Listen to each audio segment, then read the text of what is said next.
नमस्कार, मी पंजाब डक. राज्यामध्ये सांगायचं झालं तर पूर्व विदर्भ आणि पश्चिम विदर्भ भाग बदलत पाऊस पडणार आहे.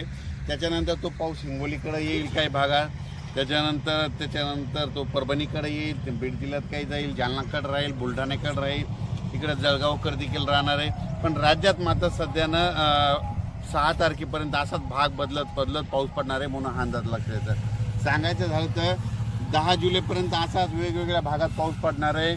सर्वदूर पडणार नाही म्हणून हे सर्वांनी लक्षात घ्यायचं. जिकडे पडला तिकडेच पाऊस पडणार आहे. ज्यांना सोडून दिलं त्यांना सोडून देणार आहे. म्हणून जशी शेतीची कामं करायची वेळ असेल तशी तुम्ही शेतीची कामे करून घ्या.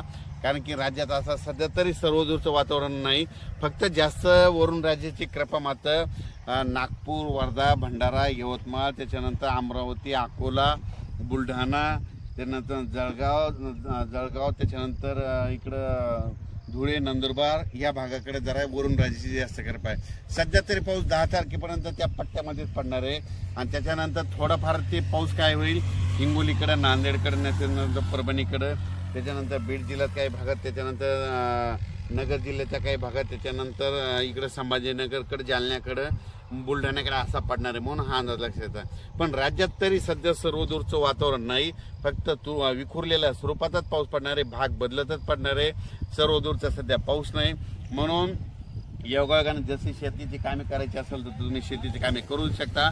आज देखील 3 जुलैला रात्री बघा तुम्ही, आज 3 जुलैला विदर्भामध्ये बऱ्याच ठिकाणी पाऊस पडणार आहे. परभणी जिल्ह्यात देखील पडणार आहे, बीड जिल्ह्यात देखील पडणार आहे, त्याच्यानंतर संभाजीनगरकडे देखील पडणार आहे, लातूर जिल्ह्यात देखील काही भागात पडणार आहे, त्याच्यानंतर धाराशिवकडे पडणार आहे, त्याच्यानंतर सोलापूर जिल्ह्यात देखील काही पडणार आहे. पण सर्वदूर नाही पडणार, भाग बदलत पडणार आहे, विखुरलेल्या स्वरूपाचं पडणार आहे म्हणून हे अंदाज लक्षात येतात.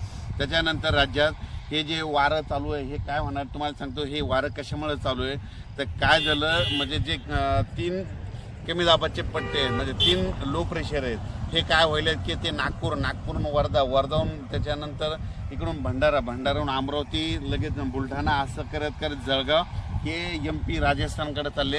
तिकडे जास्त जात असल्यामुळं आपल्या महाराष्ट्रामध्ये हे पाऊस जास्त सर्वदूर नाही. मग हे पाऊस हे ज्यावेळेस स्थिर होतील म्हणजे हे होतील 7 तारखेला हे वारं बंद होईल म्हणजे सर्व राज्यातलं.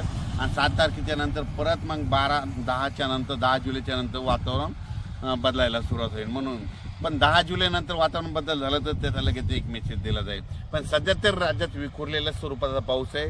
शेतीची कामं करून घ्या. धन्यवाद.